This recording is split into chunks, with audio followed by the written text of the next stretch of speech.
Ladies and gentlemen, welcome back to another episode of Somos Moss. My name, of course, is Seth. Thank you guys so much for joining us. We are live on Facebook, YouTube, and Twitter.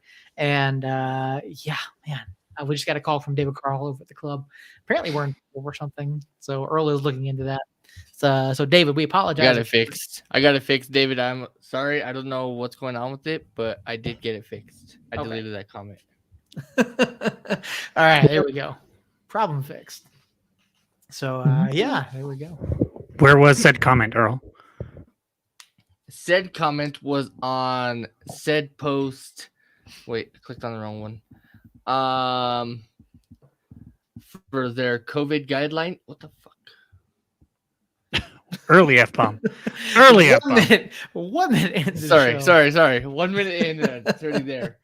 So no, it was on their post that they put about the COVID guidelines and the clear bags and stuff like that. Someone asked about media or if the media protocols for masking and whatnot. So it's a little worrisome. Someone? Yeah, someone. So it wasn't any of us officially asking? No.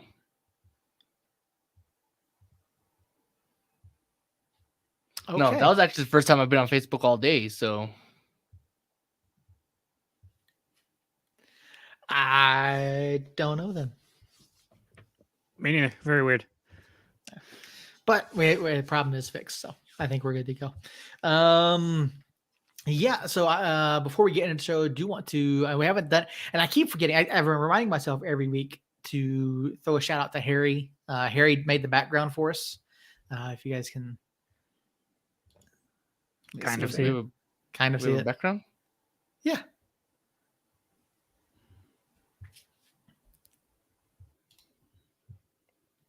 Can you see it? Can you see now, Earl? Earl just left. All I see is a black screen, so no. Oh, okay. Yeah, so Harry made a little background for us. Says Somos Moss, got our banner from the webpage. You got our links up here.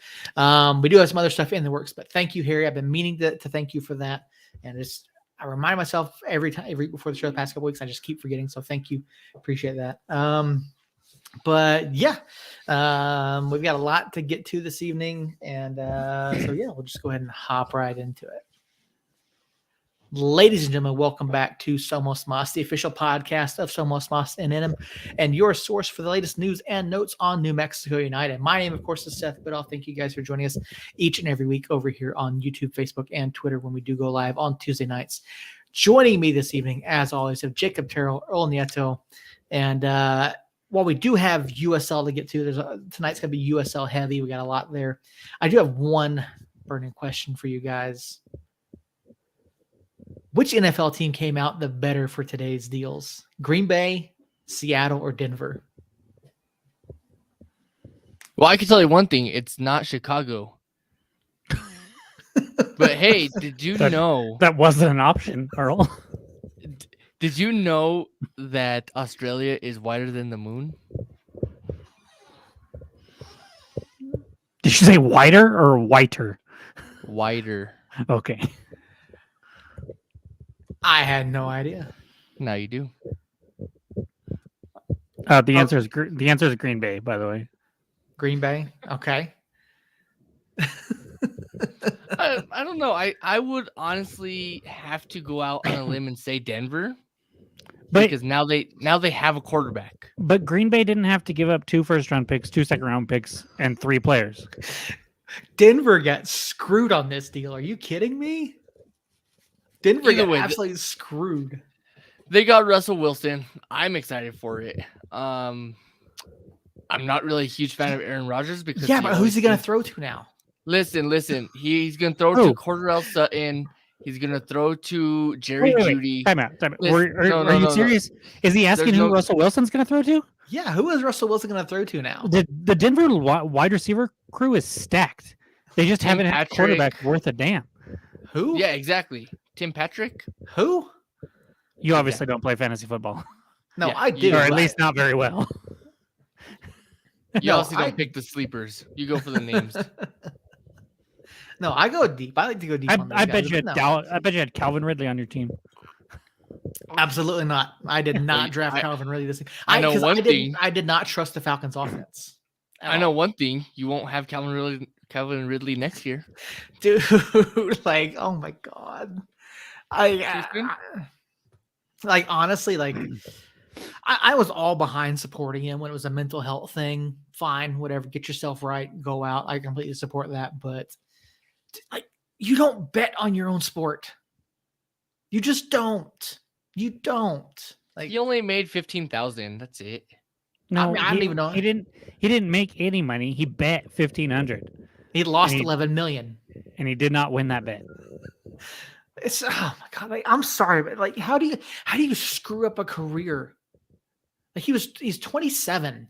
He's got like he's still got a whole career ahead of him. Like, seriously, why would you do that? Like, guys have been suspended in the past for this. Like, some guy got suspended 2 years ago for betting on the NFL.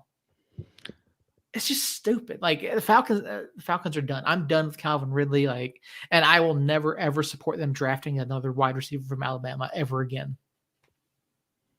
On a brighter note, how about Everton?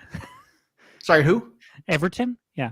Who? You know, there's What? a little club that's probably going to go down to the championship next year in England, and just thought that they were a happier note than the Falcons right now. Never heard of him. Oh, okay, good. Yeah, no idea what's going on there. They may or may not have lost 5-0 to Tottenham yesterday, but Yeah, you know, maybe paying attention to that. May or may not. I didn't even watch it. I have no. I did not expect us to win that match at all. I think we would have been lucky to walk away with a point. But. So you didn't know who they were, and now you're saying us. Okay. Yeah, Okay. exactly. Our U23s are pretty good, so you know, I'll take that. But yeah, Everton, I don't even know. I just don't even know what the deal is with that club right now. So, but yeah, like I was saying, I think Denver got the short end of the stick here. I think Seattle picked up a ton of talent, a ton of picks, and Russell Wilson's not worth that right now. He's just not worth that anymore. 2 years ago, sure, I could see it 2 years ago, but now, no. And as far as Aaron Rodgers goes, $153 million guaranteed. $200 million 4-year contract for a 38-year-old quarterback. You sound jealous. I just think it's I mean, he's a glass half empty guy. It's a brilliant move for Aaron Rodgers. Like and they're going to rework the entire organization for him. But for the organizational standpoint, they just fucked themselves. But they didn't, because the guaranteed money doesn't count. While huge, space. Yeah, the cap space, they're actually going from like a cap hit of 40 million for Aaron Rodgers to cap like a 25 million this year. So they're opening up $15 million worth of cap space to build a supposedly better team around him. And you get, look, I hate Aaron Rodgers. He just won 2 MVPs though, and you're dropping your cap. Yeah, and you're dropping your cap. You're giving yourself more cap space for this season. That's a win. It just is. Now, in 4 years, is it a win? Probably not. But as for next year, it's clearly a win. And on the other side, I couldn't agree more with the Russell Wilson thing, or couldn't disagree more. Sorry, with the Russell Wilson thing. He's been trapped in an offense that has caged him for his whole career, essentially. And I think in a new offense with these weapons, they're not DK Metcalf and Tyler Lockett, but they are very good weapons. And I'm excited to see what they do with a real quarterback. And so,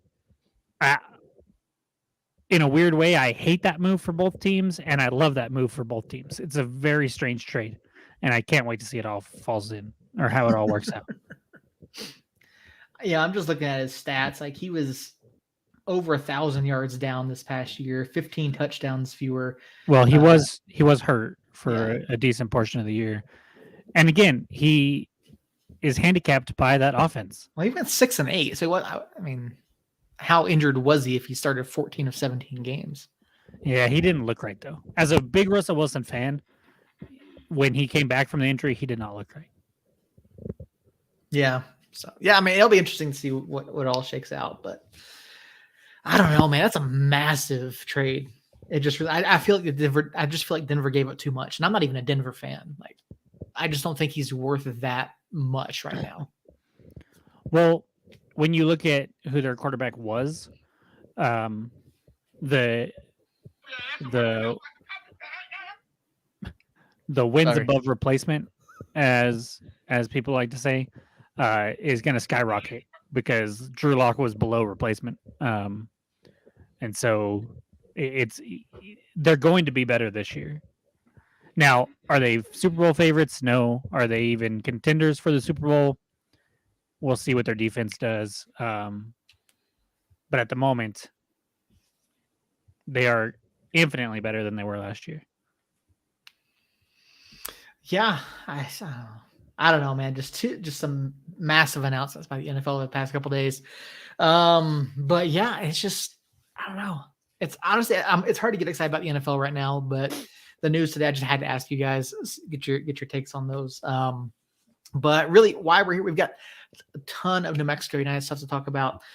We've got regular season kicking off this week. Before we get into our preview, though, we did have 2 articles that came out over on USLChampionship.com, both of which highlighted individual New Mexico United players over on the top 10 goalkeepers in Nicholas Murray's preview. He did single out Alex Tambakis. He did single out Alex Tambakis as a goalkeeper to keep an eye on this year. Alex obviously had a great season last year, and hopefully with a better defensive core in front of him, we'll see an even better season from him this year. And then there was also an article put out again by Nicholas Murray over in USL Championship, talking about 10 young players to watch in the USL Championship in 2022, and Christian Nava was listed among those. So some early accolades there for New Mexico United, some guys to keep an eye on. I mean, Jacob, you read through these lists, I'm sure. Were there any other players that stood out from these players to watch list? Yes, there was. I don't have it up in front of me, and my memory is fried right now because I am studying for a test. I was studying for a test earlier, and so I have all of that in my brain. But I do remember one name, the young players to watch. We have now I can't even think of his name. He was a player for Orange County last year that I'm not even going to try to multitask because I'm just going to butcher it. So 1 second.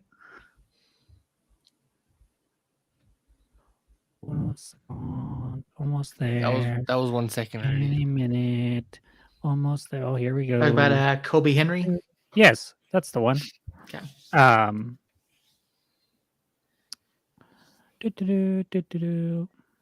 There we go. I found it, guys. Don't worry.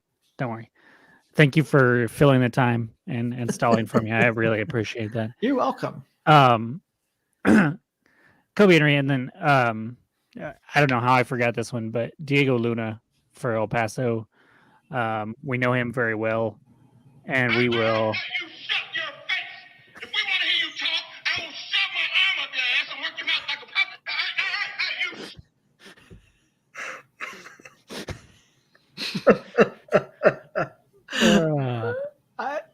Samuel L. Jackson, ladies and gentlemen, thank you so much for joining the show. Okay. Anyways, I did a lot of work finding new sound bites this week. I appreciate the effort.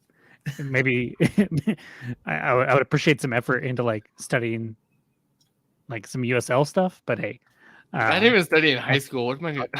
I'll take the sound bites, I guess. Diego Luna, anyways, he's very good. I don't like him for multiple reasons, but he is definitely a player to watch. Nobody else on the list. Well, they have Machine Neglina, and exactly from Colorado Springs. We're familiar with him. The rest are pretty much Eastern Conference players that I have heard of, but don't really move the needle for me. So I'm sure at the end of the year, a handful of those players will be stars or close to stars. I'm very curious about Nava, though. Let's talk about Nava for a second, since we know him the best and he relates to our team. What do you guys expect from Nava this year? In terms of like goal production or just Just minutes. Like, is he going to work his way into a starting spot every once in a while? Is he just going to be like a 30-minute bench guy? Is he going to produce some goals and assists? Just all around kind of, what do you think his ceiling is this year? So honestly, I don't expect him to play much, especially with the roster that we do have. That's my brain talking because I have done some studying. Ooh, the fangirl in me wants to be screaming like this. Oh, bitch.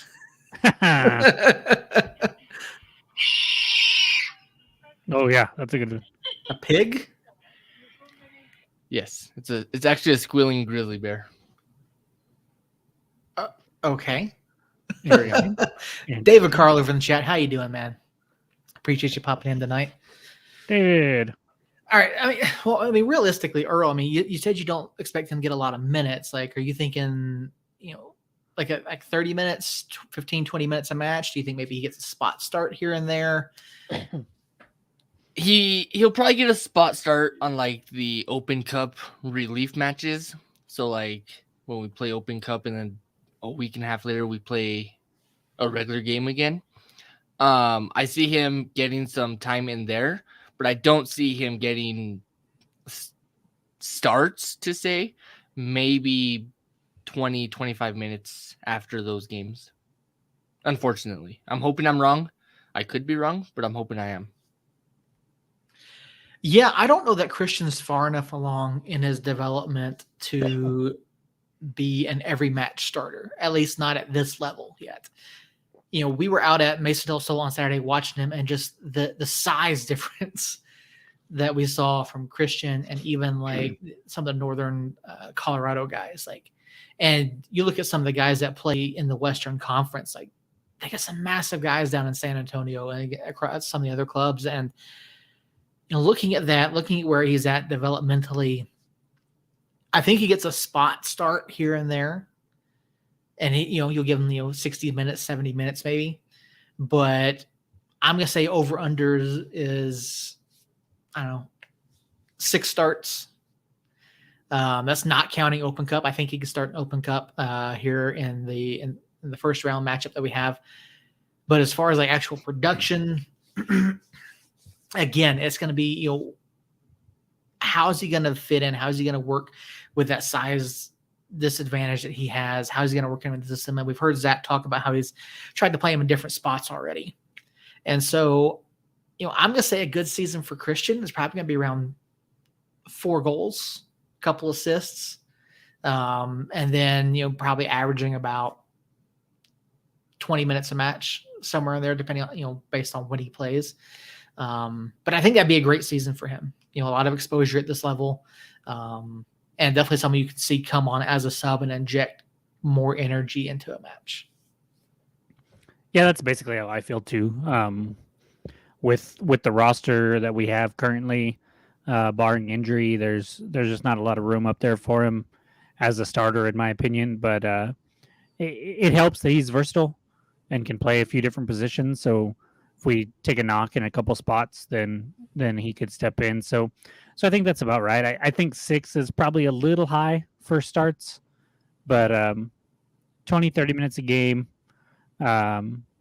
sees action in most matches, I would assume, and a few goals and a few assists. That sounds about right. I think that's best case scenario for him. Maybe he could get a little bit more than that in minutes, goals, and assists, but I think that's what we're looking at, and I would be happy with that. With this roster that we have, if everybody else is producing, then if he contributes 4 goals and a couple assists, then we should be rolling right along. Yeah, even with the guys that we have on the roster already, we have a pretty full set of forwards, and then there's always the possibility that Devin Sandoval's going to be back as well. We heard a little bit of news on Saturday that he's still trying to get like a second opinion. as far as getting medically cleared, and there's a chance that if all goes well, there's a chance he could very well be returning. So, and then you got Armando coming back in a few months as well, once his rehab's complete and he's able to get back out on the pitch. And so, yeah, I just think Christian's going to find limited opportunities, especially later in the season, especially if you have, Dev and Armando come back and they're able to produce at a high level as well. So obviously we want Christian to do well, and he's played well in the preseason. We've seen a lot of good things out of Christian. And honestly, I think he was one of the bright spots for us against Northern Colorado this past Saturday. Just with the way he played, with his ability on the ball, some of the passes that he made. And I felt like Christian can play at this level. But yeah, I just don't think he's going to be more than maybe, like I said, over under 6 starts, but definitely want to see him do well this season. Agreed. Yeah. And like I said, Alex, of course, on the top 10 goalkeepers to watch this season. It's kind of split down the middle between East and West Conference. Alex, of course, did have a pretty good season last year. We absolutely want to shout him out. He's had a pretty good preseason as well, splitting time with Ford Parker. It is worth noting that Alex did pick up a bit of an injury on Saturday during the preseason match. And from what we talked to Zach afterwards, and he said that they thought Alex was going to be just fine. They didn't think it was a big issue. Thought maybe he got stepped on at first. But they pulled him, put Ford in, and Alex should be fine and ready to go for this week. So, it was kind of a rough hit. And they didn't broadcast the match, but we were out there. And I know from Jacob and I were at the far end of the pitch, so we didn't see it clearly. But Alex took a shot, came out of the game, and so hopefully he's going to be good to go. So, so we got those 2 articles from USLChampionship.com. Go ahead and go over and check those out and give those a look. We'd love to hear your thoughts on the young players and the top goalkeepers to keep an eye on this year from Nicholas Murray over there. We do also want to mention the club did put out an announcement this week saying we'll have home and away kit reveals this week. I believe tomorrow and Thursday we'll get those. And then Thursday is media day out down at Mesa del Sol.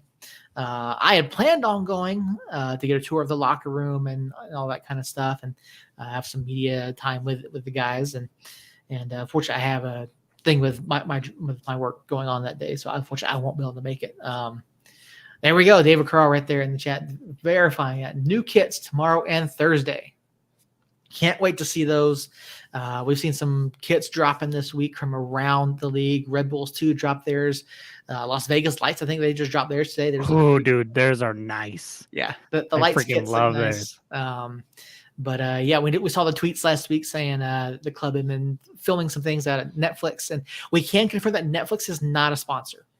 We can confirm that the club was filming out there, making use of the stages and the production areas over there. So Netflix is not a kit sponsor. David, can we reveal who the kit sponsors are this year? We know who they are. The club hasn't said anything yet, but we know who they are. If David says it's okay, we'll go ahead and we'll announce it right here. But looking forward to seeing the kits. All right, there we go. We have the go ahead from David. So the sponsors for this year's kits, we obviously have Meow Wolf returning as the home kit sponsor, and then New Mexico True will be the away kit sponsor again this year. Excited to have them back. Meow Wolf obviously has been with the club since year 1. New Mexico True came on board, I believe it was last season, rocking those yellow away kits. I can't wait to see what the clubs come up with this year. We have heard good things about the kits, that they fit even better this year, and that they are very, very nice, and that they outdo the San Diego Loyal kits that have dropped as well. So looking forward to that. What time? Probably around 10 tomorrow, right? I'm assuming. Club likes 10 a.m. Yeah, that's what it is. So there you go. 10 a.m. Wednesday and Thursday, you'll see kit drops. And I can't wait. I can't wait to see these kits, We did get word from David that if you do want to have one in time for the match on Sunday, to head out to the store and pick yours up. If you order online, it will not get to you in time, apparently. So head out to the team store this weekend to pick up your brand new 2022 kits and get ready for Sunday night against Las Vegas Lights. Before we are going to get to that. Before we talk about that, Jacob, let's talk a little bit more about the preseason match on Saturday. Earl, unfortunately, wasn't there due to family obligations. There you go. Or at the Black and Yellow Bash as well. David, are tickets still available for the Black and Yellow Bash? I think they are. There you go. There's your options at the team store, Black and Yellow Bash, ahead of time. That way you have your kits for opening night. There you go. Tickets are still available for the Black and Yellow Bash. So get out there. It's going to be a lot of fun to see. Yeah, I can't wait to see these kits. I really want to see them. And hopefully maybe David will like text us a photo here. We got a sneak preview. I don't know. Probably not, but I doubt it. We wouldn't share it, of course, but yeah, going back to Saturday, United and Hailstorm FC played to a 2-2 draw. United actually came back from being down 2-0, and I think you and I both agreed that United was the better looking of the two sides throughout the match. There was a little bit of unfortunate. The two goals that we conceded were a little bit unfortunate. One was registered as an own goal after it came off with deflection, and then the other we just had a turnover and led to a turnover in the midfield. Yeah, turned not even really quite in the midfield, but on our own half and led to a goal there. So it was really just kind of like a poor. I can't really say if it was a poor pass or if they just didn't come together to get it right, but yeah, United came back and was firing in the second half, put in 2 great goals, and you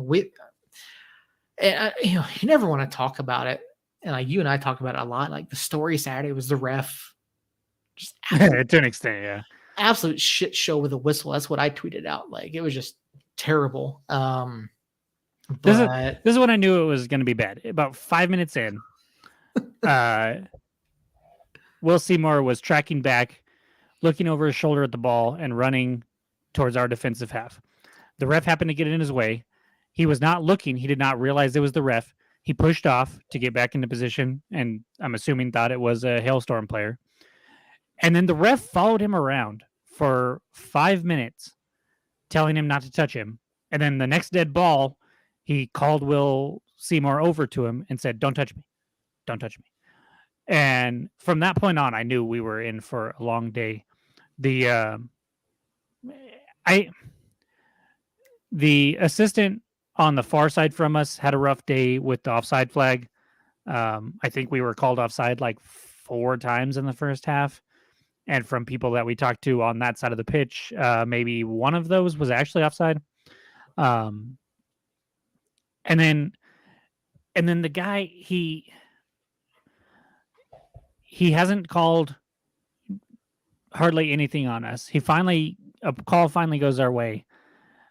We have a clear advantage, and instead of letting the advantage play out, he stops the play and maybe costs us a goal. I mean, so many things have to go right for that to happen. But aside from the ref, the 2 goals that we did see were great goals. They were great team goals. The first one coming off of a long ball that Weehan was able to control with his head and had it in front of him and then get to it. And then Bruce was sitting alone at the top of the 18 and one touched it to Nico, who was sitting alone on the other side. Oh,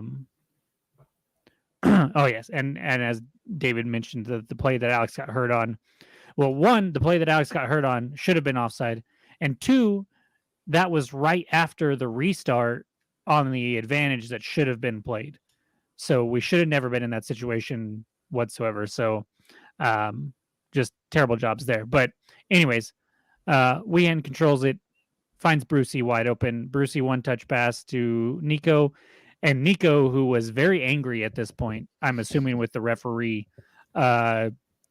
just kicked the ball through the back of the net, basically, and gave us cut the lead in half, and we were able to come back from there. But that whole play, the long ball was perfect. Weehan was able to control it.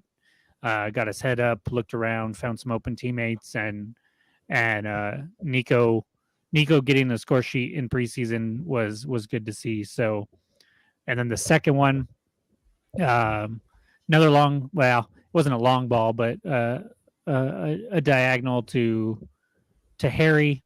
Harry found Ataka coming in the channel, and then Ataka, who continues to impress us. We've seen 2 matches in the preseason. Me and Seth have, anyways, and he has looked good in both of those. He made some guys miss, had the ball in the box, cut to the touchline, cut it back to a wide open Weehan, who was sitting there at the top of the 6 on the left hand side, and Weehan just a nice little neat finish right over the top of the keeper, and both of those goals were team goals that seem like they could be repeatable. It was nice to see the ability to finish inside the box in tight spaces and be able to actually get something there. We probably should have scored more. We put the ball in the back of the net 2 more times. Both were called for offside. Those were in the first half. And then we were the better team. We were the better club for 80 minutes probably of that match. And those 10 minutes just, they happened to score 2 goals there. And it was more unfortunate and unforeseen than just getting outworked or outplayed. So all in all, even though it was a 2-2 draw, I was happy with it. And there are some faces that I think are going to surprise several people, or a lot of people. There's several faces that are going to surprise a lot of people this year. Yeah, you talked about finishing inside the box, and that was definitely something that we struggled with a lot last season. And there were a lot of times, especially in the post-match press conferences with Troy, that folks were asking him, "Hey, what's it going to take to get those second chance balls, get those balls off the line?" And Troy said, "Sometimes the ball just has to bounce your way. Sometimes we just got to focus a little bit better." And we saw that on Saturday. We saw the guys making space in the box. We saw Christian making guys miss. We saw Preston making guys miss. We saw runs from Nico. We saw Bees getting in the middle of the box, and there were just a lot of good things that we saw that really make me excited about the season starting this week. And you and I talked a lot about Will, and just from where we sat, because we sat at the southeast corner of Mesa del Sol, and so the first half we got to see United play on the defensive half, and Will was just everywhere. Will was just looking, you could see what Will was seeing, and just watching the way that he plays, the way he reads the pitch.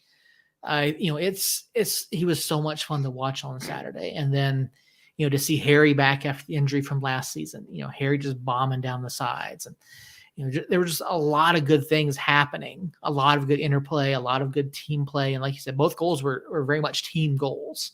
Mm-hmm. And then on the second one there, the way Preston just worked the ball all the way down to the byline and then cut it back to the middle of the box where Bees was, it just worked so well. And it's so much fun to watch and see something that we felt was lacking for a lot of last season.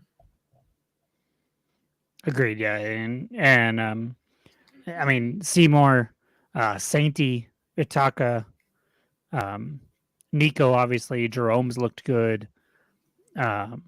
Just seems like we have a very deep team this year, and it's kind of shown through the last 2 preseason games that we've been able to watch, whether in person or over the Team That Shall Not Be Named Facebook page. And so, yeah, I cannot wait for Sunday. The fact that we're 5 days away, 6 days away, whatever it is crazy to me. And it's going to be great. And hopefully we can, we mentioned Las Vegas kits earlier, and the kits, I mean, if you haven't seen them, I'll retweet a tweet that has the two different colors, the away and the home from them. They're gorgeous. The team, on the other hand, yet to be seen, just because, they don't typically have a ton of talent on their everyday roster, but they do get several loans from LAFC, and you have Cal Jennings and Danny Trejo, not that Danny Trejo, a different Danny Trejo, and Machete. yeah, and and just several players that definitely have MLS upside that can change a game if given the opportunity. But that being said, it's still going to be their first game. I know they just announced Cal Jennings 4 days ago, I think it was 3 days ago, and so I'm not expecting them to be have the most chemistry. And so if we don't come out of there with a win, I'd be very surprised. Yeah, I've spent a lot of time this afternoon trying to look up and see if there was a definite roster out for Las Vegas Lights, and I couldn't. Like, the USL Championship website doesn't have a final, doesn't have the 2022 rosters up. Las Vegas Lights website doesn't have the 2022 roster up. So I'm just like, all right, I don't really know a whole lot about this club. Now, their Wikipedia page does have a roster, but it's like 7 guys.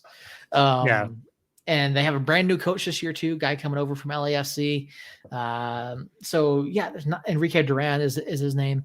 I guess he's a longtime assistant over there. But yeah, I don't. There's not a lot out there that I can like in one spot to really put together a good idea about this Lights club. You can scroll through their Twitter, and they have a handful of more than a handful of players there that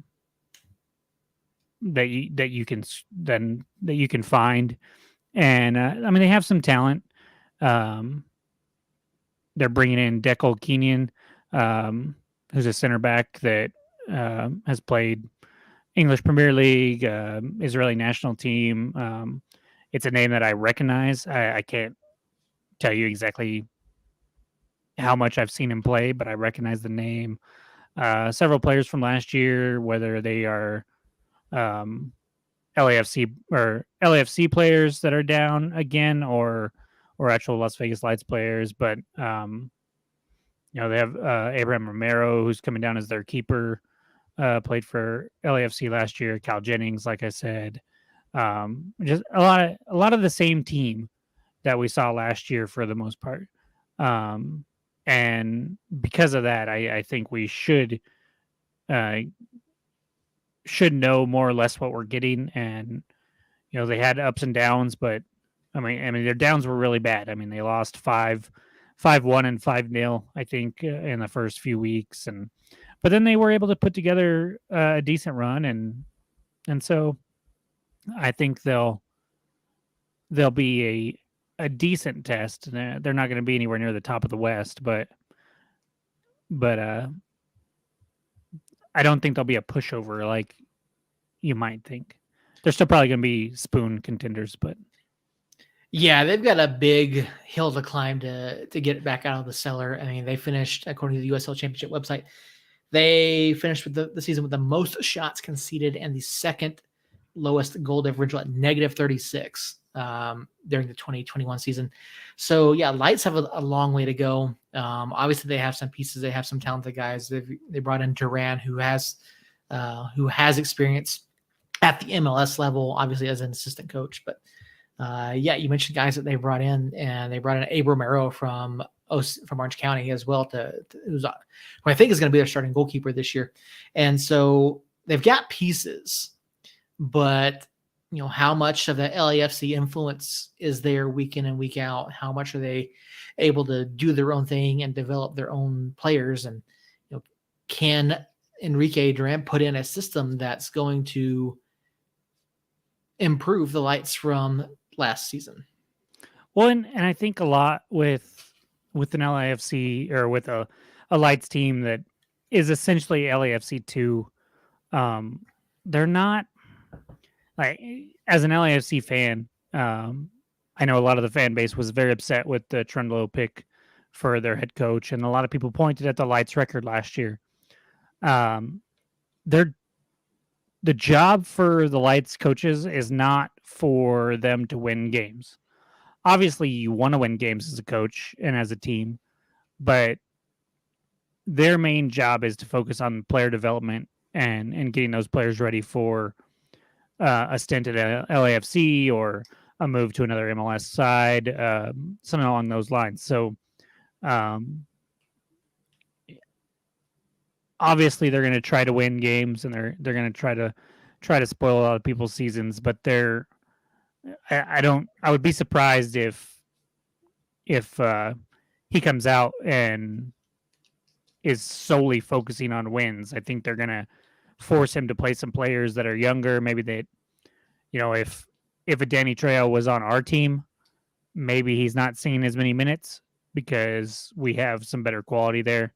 But LAFC wants him to play, so he's going to play. So I see stuff like that kind of getting in the way of wins and losses over there this year, and until that LAFC agreement is gone. If Danny Trejo played any further south, his head would be seen on a tortoise. Earl does not look amused. Obviously not. I don't know what's going on with Earl's face, though. He kind of looks like Boy Meets World, Corey. Yeah. A little bit. Just a little bit. A little baby-faced. No. Can you do me a favor? Can you say Topanga for me, Earl? Earl. I know you can hear me, Earl. Earl is preoccupied with something. No, he's just ignoring the shit out of us. Okay. But yeah, so Sunday evening is going to be a great introduction to Las Vegas Lights, and then obviously it is the home opener for New Mexico United out at the Wait, lab. you told me to tell you to say Topanga? Topanga, yeah. Here's what I have for you better than Topanga. Oh. Ah, shit. Okay. This is riveting. Riveting, Earl. Terrible at Riveting. this. All right, here we go. Shut up, silly woman. Shut.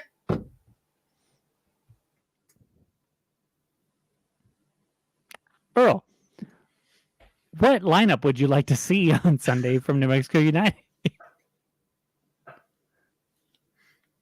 Shut up, Don't. silly woman. Are you really not going to answer it? It was a legit question. Oh, it's a legit question? Okay. Yeah. What lineup would I like to see this weekend? Yeah. In case you didn't know, we were in the preview part of the show. Yeah, So I that's figured what we I were was asking. that. You guys were talking about like Las Vegas Lights and LAFC, who I can care less about. I know. We know. You have that stupid scarf around your neck. I can really care less about that. Yeah, I know. The scarf has nothing to do with what we're talking about right now, though.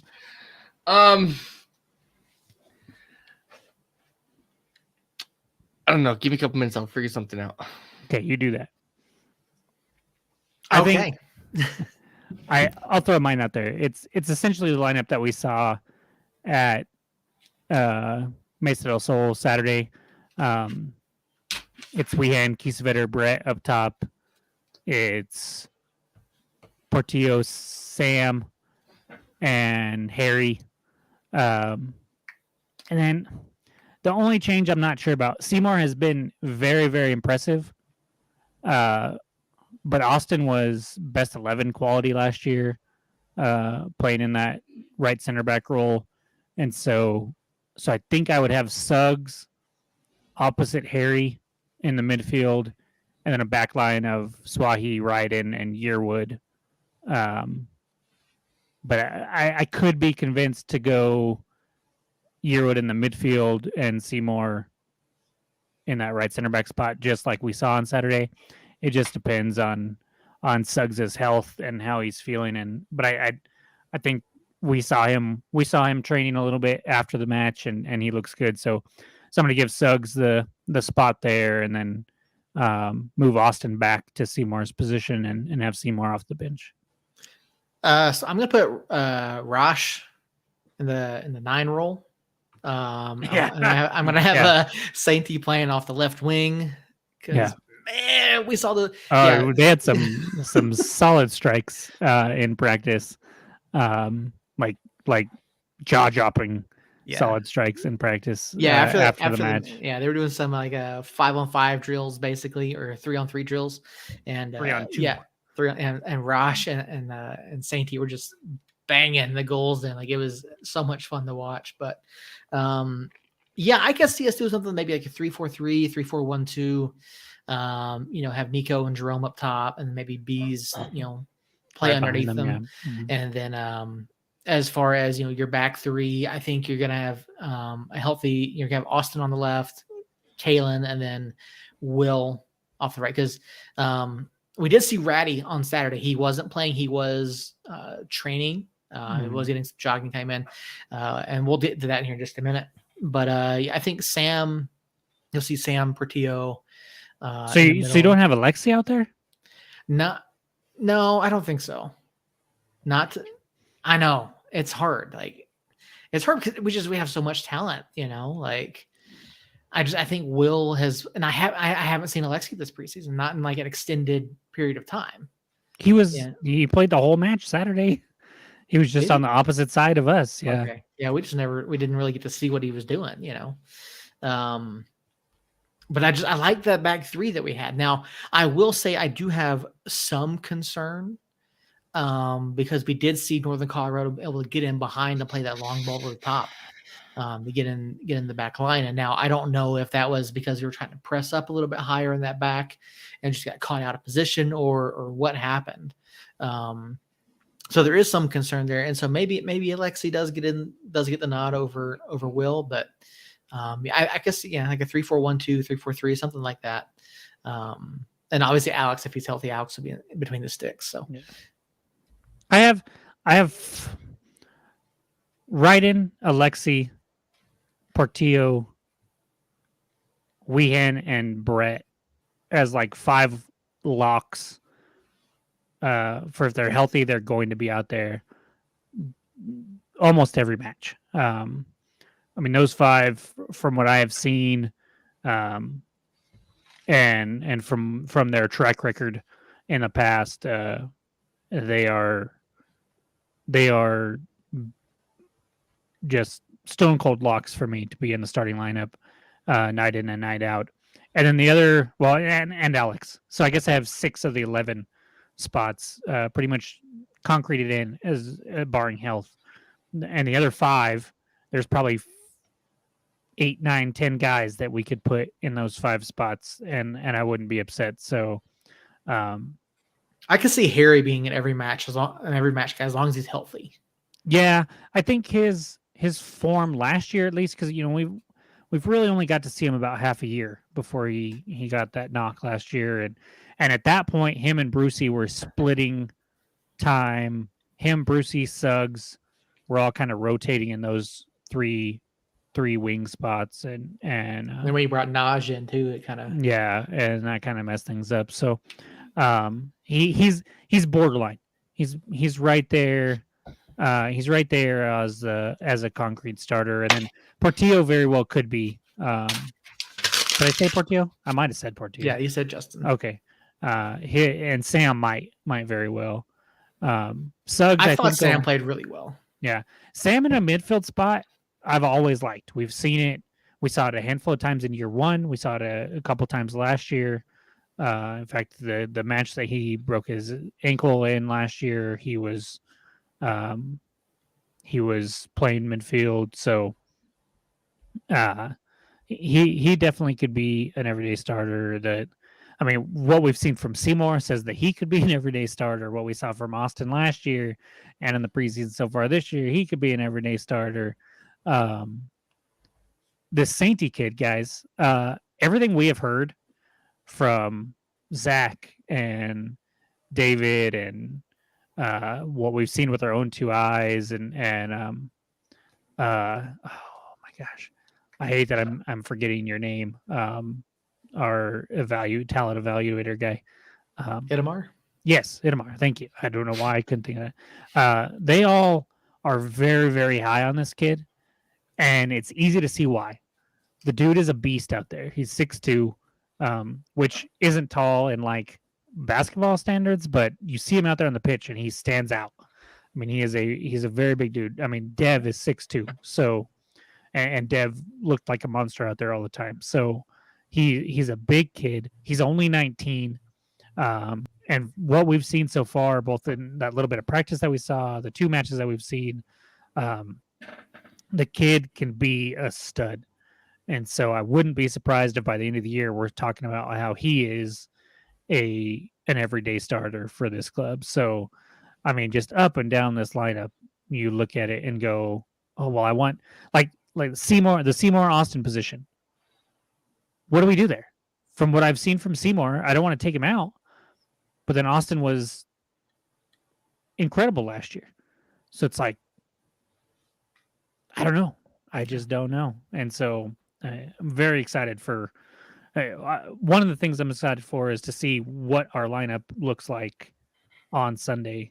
And I feel like that'll be a good indicator of kind of where everybody sits in the pecking order right now. Jerry, what's going on? Glad you can join us, man.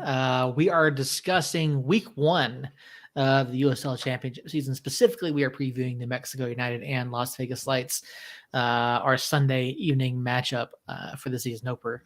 That's where we're at. We do appreciate you being here, bud. And we'll obviously, if you're here, throw your questions and comments up in the chat. Earl, did you ever come up with a lineup that you want to see on Sunday? No. Jerry or Earl looked like the guy or that scene from is it Always Sunny? I think it's Always Sunny. Where the guy's all crazy. He has this crazy look in his eye, and behind him's the little yarn going like this and like this. That's how that's how Earl looked for that 20 minutes. He threw a paper behind him. Coach Steve. He threw a paper behind him, had an exasperated sigh. Oh, I'm not on mute, am I? My bad. No, My bad. no, you're not.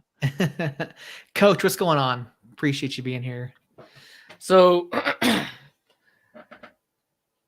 I'm terrible at math. 1, 2, 3. You can only have 11, Earl. We agree, Jerry. It should be a piece of cake for an MU. Jerry, how are you feeling about Sacramento? Is that match make you a little nervous? Yes, it's in the lab. But yeah, how are you feeling about Sacramento? That's what I want to know. Okay, Earl. All right. So the only spot that I'm. Yes, if it's at the lab, Jerry. If you say Alex, I'm gonna throw my laptop. If you say the only spot you're not sure of is Alex, I'm gonna throw my laptop. No, that's the only spot I'm sure of. Yeah, that's what I thought. That's actually the paper I threw. So the paper I threw behind me has like 7 different lineups on it, and I threw it out. Well, that's the beautiful thing, though, is we have like 7 legitimate lineups that we could use on opening night, and I would feel great about it. There's probably it's at least a terrible position to be in 7. right now because I don't freaking know. So what I have right now, and the only one I'm missing is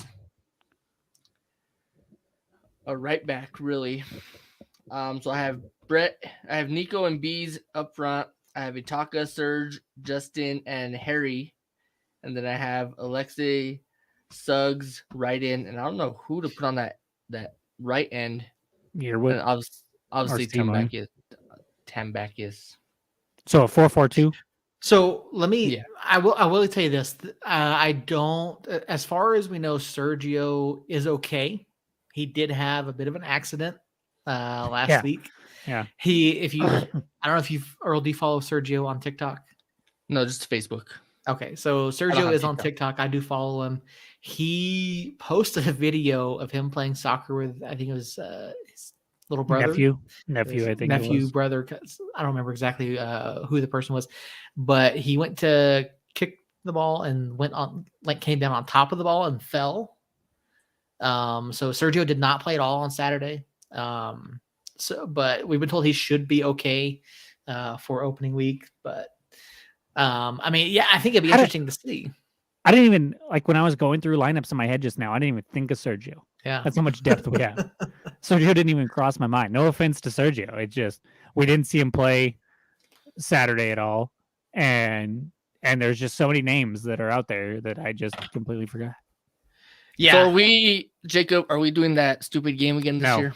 No, we're not, because it was too much work to keep track of. Just asking for a friend. Okay. but yeah, so there's a lot of different options, and then one guy that we haven't mentioned is Ratty. Once Ratty gets involved, so Ratty did just join the club on Thursday. He's only been obviously with the club for a couple of days. He was going in and working on acclimating to the altitude, because obviously where he's played before, there's about a mile difference in elevation. So so Ratty's getting used to things. He did not play in the match at all on Saturday. He was there. He was jogging. Doing just light exercise. And we did get told that he is going to start getting worked into things and getting used to the guys in the coming days and weeks. So I wouldn't expect him to feature at any point, probably 3 weeks. That'd be my guess. But I would say probably even longer. I'd say after that first Open Cup match, maybe we see him. He's got to come in. He's got to do. They talked about doing some altitude training. They talked about just getting him involved. I feel like the learning curve for him might be a little steep. He doesn't speak English. Neither do I. Yeah, that's true. Isn't from America, obviously. There's just a lot of things that he's going to have to get used to outside of the soccer. And so I hope when we saw what he's capable of. Seth was talking to David about his Nations Cup against Sadio Mane and how well he did there. The dude has a crap load of talent. And so as long as he fits in and can get acclimated to the elevation and the weather and his teammates, just another guy that we could put back there on a back three or a back four, or even in that Suggs position in that 3-4-3 that the wide mid the left midfield spot. We could put him there, and I think he could do very well. So I'm glad that he's here. I wish he'd have got here sooner, but I know the visa issues.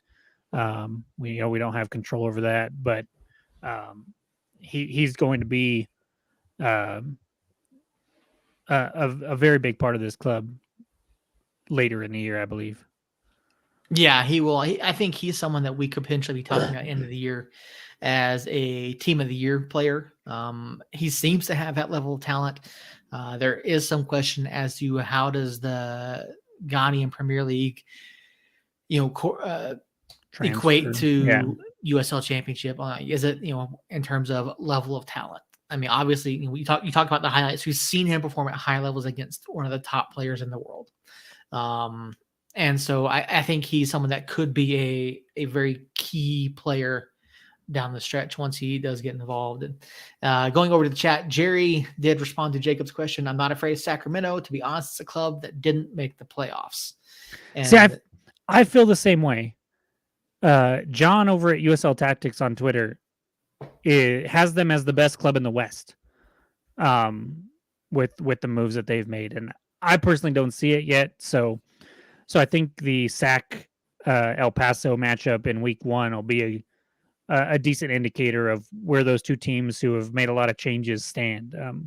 One of which maybe has taken a couple losses as to who their identity was the last several years in El Paso. Losing Lowry and Ketterer and Mishak and Maka King, and they brought in players. I'm not going to argue with you, Jerry. You guys did bring in players, so we'll see how those players have adjusted and how the John Hutchinson has come on and made changes there. I know you guys won 7-0 against basically San Antonio's academy, but we'll see how that goes. And then he brings up another thing in the chat when it comes to us. We need a consistent number 9 besides Nico. And I mean, I'd be happy with one consistent number 9 after the years that we've had. But you're right. If Nico can be at the level that Nico's been at the last several years, and then his next comment here, if we can get Jerome to the level he was in El Paso with Brett, we can have a very deadly attack. And I think that's one of our hopes. I mean, I think if you have Jerome, Kiesewetter, Brett, Nico Brett up there, Chris Wehan up there, and Armando Moreno, and then we talked about it earlier. If Dev can get healthy and come back and contribute at all, you got 5 or 6 guys up there that all of a sudden. I mean, I'd even throw a Taka up there, Nava. I mean, it could get very interesting, and I think if we can get somebody like Nico and Jerome to find the back of the net consistently, we'll be a pretty tough team to stop. Jerome has looked good so far in what we've seen this preseason. He really has. Yeah, he looks like he's moving well. He is getting some good looks at the ball. I will say though, I think has he scored? I think he scored one. I'm trying to think. I can only remember the last 2 matches, and he has not scored in the last 2 matches. Okay. But because El Paso, it was Harry, Nava, and was it Jerome? No, it was Sainty. Sorry. Yeah. And then of course this week Nico and Wehan. So we have not seen him score. We haven't seen a video of him scoring. But he has looked good. He did contribute an assist on the Nico goal, or not the Nico goal, the Nava goal. He came in late in that match too, so we talked about that match a little bit last week, and when the top 3 changed from Nico, Wehan, and somebody to Nava, Itaka, and Kiesewetter, there was definitely a bump up in form with those second 3. So, but he has looked really good. I'm excited to see if he can contribute the way he did in El Paso. And I saw El Paso tweet out the first goal, the first home goal against New Mexico United, and Jerry just became my best friend. Coach, we appreciate you stopping by, and we will hopefully. I mean, I think runners have a match this weekend up in Colorado. They take on Colorado Inferno again, and then they'll be back home next weekend for the season finale. So, Coach, we appreciate you being here, man. As always, we love you guys, and we'll see you soon. And Earl, how dare you side with Jerry on this? Look. I don't ever side with Jerry. Ever. But I guess I can start it early before the season starts. I do feel like the goalkeeper position for United is a weak spot still. I'm hoping this year. But you were already proven wrong last year. Well, no. Don't make me pull up Trump again. Listen, I've slept since last season, so I'm hoping I'm wrong. And I'm hoping by week 3, week 4, I'm actually on the Tembeck's bandwagon. So he's not going to be a Golden Glove caliber goalkeeper, I don't think, anyways. But he's going to be solid. He's going to make saves. He's going to save our butt every once in a while, and he'll be solid. He'll be a Cody Mizell back there. He might make a mistake here and there, like almost every other goalkeeper does. But Seth, are you looking at this? Yeah. Okay. But he's not going to be. I don't think he's going to be a problem back there. And the defense to me is one of our deepest and strongest positions of actual, like, proven guys. I mean, Kalen is a proven center back in this league. Alexi coming over from Lou City, where obviously Lou City has had a shit ton of success on the defensive end, and he has started for them basically every match the last 2 seasons.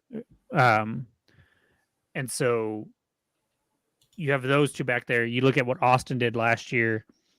You look at what Seymour has done in these first two preseason games. We talked about Ratty. We talked about, when we know what Suggs is capable of. We just have talent back there. Sheed, you haven't even mentioned Sheed. Our back line, I'm not worried about at all. And goalkeeper, I'm not worried about at all. I don't think they're going to be, Tampa Bay Rowdies-esque where they don't give up a goal for a month at a time, but they're going to be solid. They're going to keep us in games. Like last year, if you look at it, we were a pretty solid defensive club, yet we continued to either give up a late goal and tie 1-1 or not be able to score another goal. And so I think with our offense stepping up, take a little bit of that pressure off the defense, you could see even a better defense this year. So I'm just not worried about that. We could be dead wrong, but from what I saw last year and the additions we made, I would be shocked if the defense wasn't as good or better than last year. See, it still bothers me that Earl, you think that Alex was so bad last season. Like Alex allowed the 7th fewest goals in the entire league last year. Yes, our goal differential was an issue, but that's not Alex's fault. I think he had like one game where he conceded more than 2 goals, right? I'd have to go back and double check my research, but like he has been one of the top goalkeepers over the past 4 or 5 years in the league. And he had a good season last season. Now, I don't disagree that we had some defensive issues last year.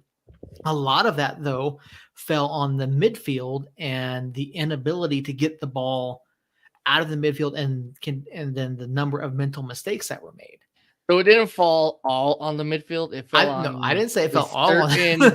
It fell on a certain 3-lettered person.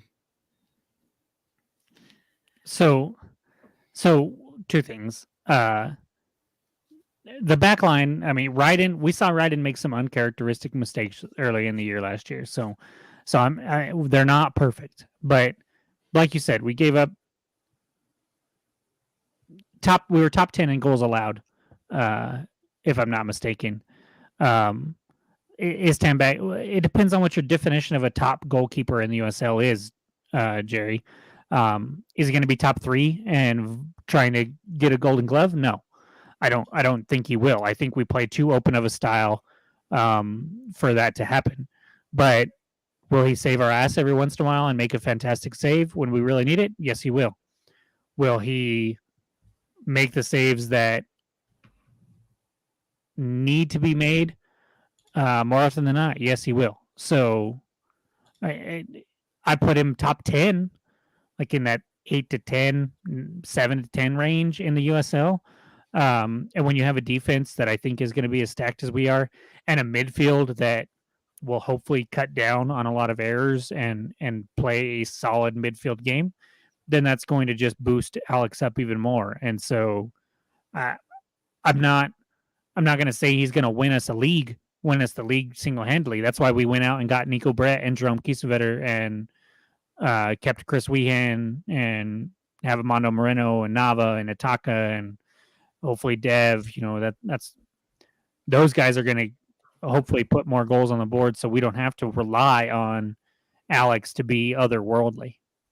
Now, I disagree with at least part of this next comment here by Jerry. Cardoni from San Antonio, Evan Newton, and Orange County. Cardoni was not better than Alex Tambakis last year. No, he wasn't. No, he absolutely was not. Like we'll get Harry on the show, and Harry will tell you that Matt Cardoni was not that good last year. Honestly, I don't know about Evan Newton. If he was the guy that you guys had in goal against us a couple weeks ago, I would disagree there as well. And if you're talking about Abe Romero, who just left Orange County, I think you can make the argument that Abe Romero is better, but Alex Tambakis was not the issue last year. One of the top goalkeepers in the league, top 10 and fewest goals allowed, and had a good save percentage. Again, a lot of those issues that we saw, a lot of those goals that we saw came from situations that developed because of our midfield issues and our inability to move the ball out. Like you didn't see Alex really making mistakes. And so, I think you've got a lot to look at from that perspective there. Like you can't put all of it on Alex. And truth be told, the best goalkeeper in the world isn't going to win you a league. You have to have a team around him and in front of him, both a defense in front of him and people that can score in front of him, in order to take advantage of that and have him be the best goaltender he can be. So, whether he's the first best or the 10th best in the USL doesn't really matter. You look at David Ochoa from RSL a few years ago, and he has grown into one of the better goaltenders in the US or in the MLS. He's right there in the Mexican national team to be their goalkeeper. I'm not saying it's not important. I'm just saying he's single-handedly isn't going to win you a league. Anyways, is that a Pizza Planet shirt? How did I not realize that till just now? I like it a lot. Anyways, the bottom line is I'm not worried about that. Like the only spot I'm even slightly worried about right now for us is the midfield, and it's just because we have a lot of turnover there, and I just need to see it from these guys like Portillo and Sainty, and I mean we saw Azira. Azira needs to step up, in my opinion, from last year. Alex isn't going to allow 3 goals per game. Like we just said, he only did that once last year. Anyways, I need to see it from those midfielders. Other than that, I'm not worried about anything, though. Yep. Yeah, I'm not too concerned about Alex. Obviously the defense needs to be better. The midfield decision making needs to be better. We need to be better in our own half than we were that for quite a few times last season. And we definitely need to be better on the offensive side of things. We need to finish up the chances, especially balls in the box. We have to finish that up. And you're going to see if we can do that, you're going to see a much improved set of results than what we saw last season. So looking at Sunday night against Jerry. None of us knew Jerry. None of us. Here's the thing. Like top 5. Okay, Jerry. Here's the thing. I'm not a fan of Tambakis. We all know that. I'm not a fan of Tambakis. Do I think he's a top keeper? No. Do I think he's top 5? He's hovering around there. So I'd put him in between 5 and 8. Anywhere's in between there, depends on what he had for breakfast. He can definitely be a 5. But I wouldn't even have him that high. And I love him. And I wouldn't see, even and have that's him coming high. from this guy who does not like him. And it's not that I hate him. I just don't like his play style, I guess it'd be. Casey, if you're listening to this, this is not an invite to come rant on me again. Earl, how did you feel about Cody? Same. Okay. As long as you're consistent there, because Cody had he had more boneheaded moods. Yeah, he probably even had more aggressive a style as Alex does. So, Okay, as long as we're consistent there, then I'm good with you. No, it's the same. So to answer Jerry's comment, I don't even know why we're spending this much time with Alex Tambakis talk. Like I've said, Jerry, Alex is definitely a top 5 to top 8. Anywhere's in between there. Okay.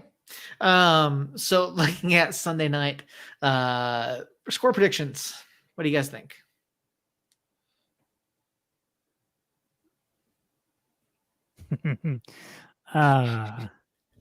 Should I, guys? Should I? Fuck it. No, before you do it.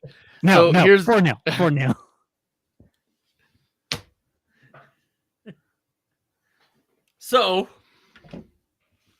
So I have it written down.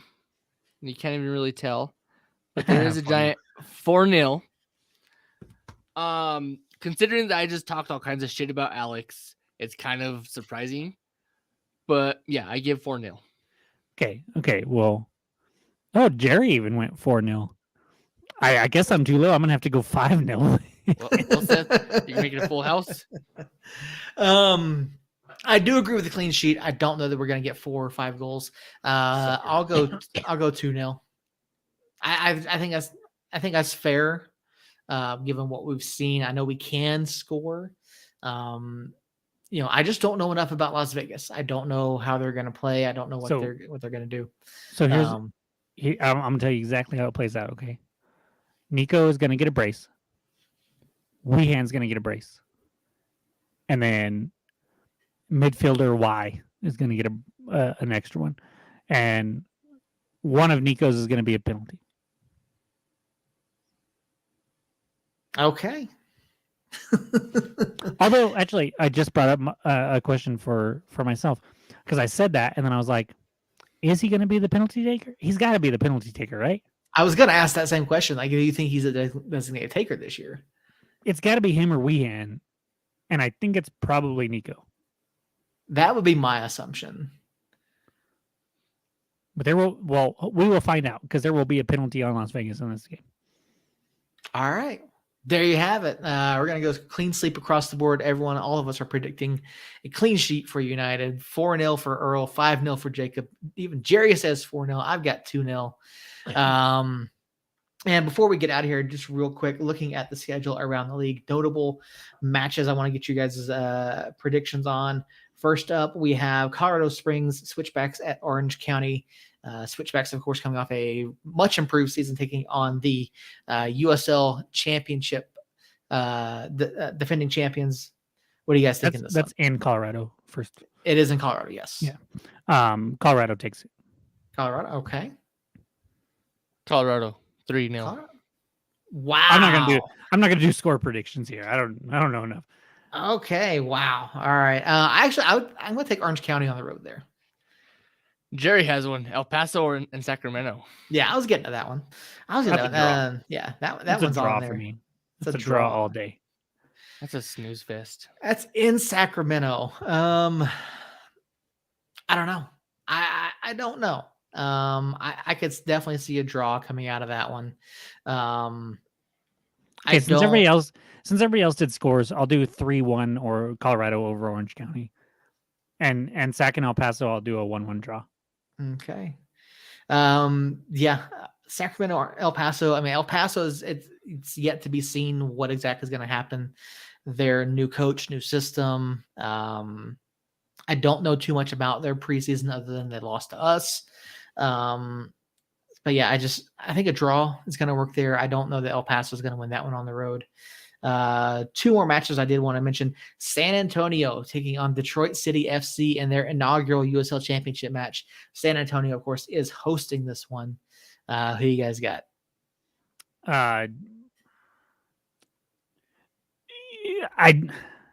Detroit 2-1. I think I might have to agree. Wow. Okay. Sorry, Harry. Yeah, that was why I was hesitating, was because of Harry.